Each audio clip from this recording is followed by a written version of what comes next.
once more. It's God's grace that has brought us here. And I know at the end of this week, God is going to use all of us to accomplish more than we ever thought we would. Now, who can remember what we spoke about yesterday? Just lift up your hand and be audible. Mbona mnaniangalia mkiwa frustrated? See, maybe it's your memory. I'm not the problem. The problem is your confidence or memory. Now I'm asking, who can remember something we said yesterday? Hands up, yes?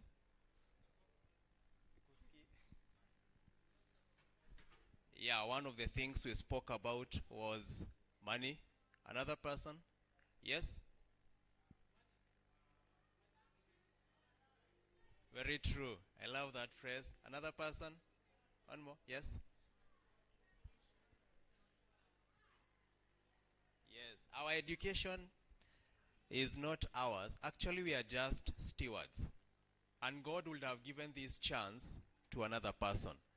So every time you're in school, always remember that you didn't pay God to be here. And when God shall uplift you, because I know God will uplift you. Okay, I know you guys are suffering from amen deficiency syndrome. But it's curable. So, amen means let it be so. So every time you hear something good, you claim it. So I'm saying God is going to uplift you. One day, when you unaona amekaa hapa, I know for most of you, if not all, you will be very prosperous and prominent people. And that is what you should always remember when you're in this school. Every other thing will pass, but where God is taking you is the most important thing. So very quickly, I'll introduce our lesson today by reading the book. Someone read for me Revelation 3:14. Mwayatakuwa loud. Ama kuna mic ingine? Hii hapa. Nani atakuja nisomea na hii mic? Revelation 3 verse 14.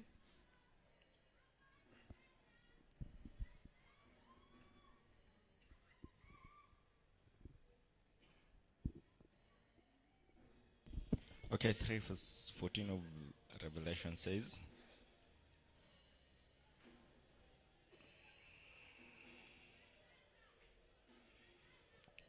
oh, my Bible does not have verse 14. Imefika wapi? All right, read. And unto the angel of the church of the Laodicean light, these things say that I made, the faithful and true witness, Yes. the beginning of the creation of light. Go on. I know thy works, that thou art neither cold nor hot. I will thou wert cold or hot. So then, because thou art lukewarm, and neither cold nor hot, I will spew thee out of my mouth. Now the next verse is the most sad, and I'll be speaking about it from a stewardship perspective. Read the next verse. Because thou say I am rich, Now you say that you're rich and increased with goods, and increased in goods, and have need of and I have need of nothing, nothing. and knowest not that thou art wretched, But you don't know that you're wretched, and miserable, and poor, and crying, and naked. Now, from a stewardship perspective, this is a church that is being told, number one, you are poor. And you know, if you look at the reality of it, I know you guys have seen other ministries, other big ministries. And if you are to compare your church with these other ministries you've seen, which I don't want to mention on media, you're going to realize this being a church that grew from 1848. How many years are we celebrating in 2028, by the way? Sasa hata hiyo ni hesabu ya kushinda mtu. Hesabu ya minus ni hesabu ya kushinda mtu wako university. Hebu angalia jirani. Hebu muulize 2028 minus 1848 ni kitu ya kufikiria. You know, I'm worried. This is a church that has been there for almost 200 years. And you know, when you're talking about 200 years and you look at the financial setup and the resources we are able to grab, it tells you that a lot can be improved by you who are seated there. This is a church that the Bible is saying has no money. Face it, take it or leave it. This is a blind church. It knows nothing about money, money markets, and how to procure money. And if I was to do a test, how many times do you hear the mention of the word money in your local church if it is not about tithing and camp meeting? When the word money is mentioned in your local church, does it come with investing and saving? I'm asking a question. And why am I asking this question? It's a very simple question. We addressed this yesterday. Now, God is asking for what percentage of our income? 10%, sindio? So if you want to be generous, God is asking for 10%, and this cannot be changed. So if you are to do some math, if you want to give God 10,000 shillings, how much money should you have earned?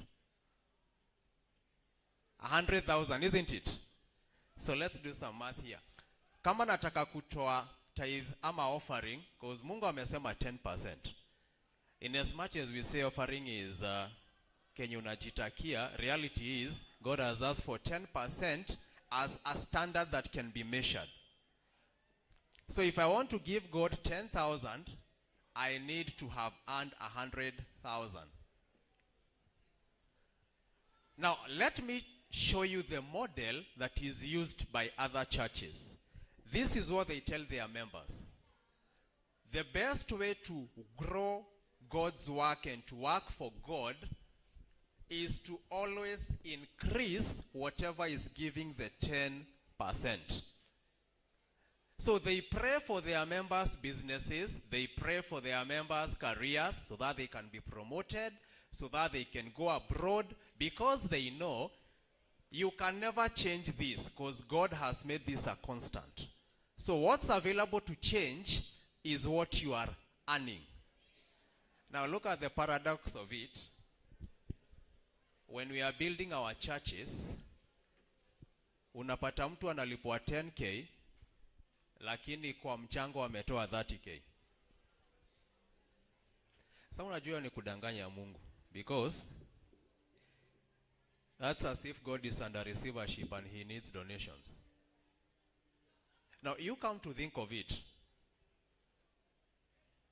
You want to build a church, and we are doing some math. I earn 10K and I do my math and I'm like, if I can be able to save, we are going to build a nice house for God, so I'm going to pledge 30,000 shillings, and I even end up giving it. In essence, it may sound good, but it's not right. Because we end up building good buildings, but our financial status does not change. What we should do is to work towards increasing our income so that every single year our 10% is going up. And God's plan was the 10% should be a reflection of your faithfulness. And I ask this question: if you are being paid 50,000 shillings, how are you comfortable with giving tithe of 5,000 shillings? Unaiweka kwa bahasha na una feel tu umefanya kitu poa. Ukipewa 5K kila mwezi unaweza fanya nini nayo? Hii Nairobi.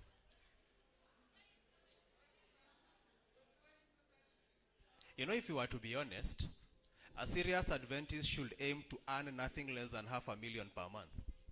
Because 50,000 is sensible ukiweka kwa bahasha kila mwezi. If I'm wrong, lift up your hand. And you go to Parklands, you go to Westlands, unaona tu Wahindi wako huko. How much money do you think those people make per month? We were auditing for a certain family, and it was interesting. They pay 500,000 per month kwa estate yenye wanaishi for security, water, lighting, club, and some funny stuff. Wanalipanga $500,000 kila mwezi. And they feel it's affordable. I mean, Kenya is a nice country.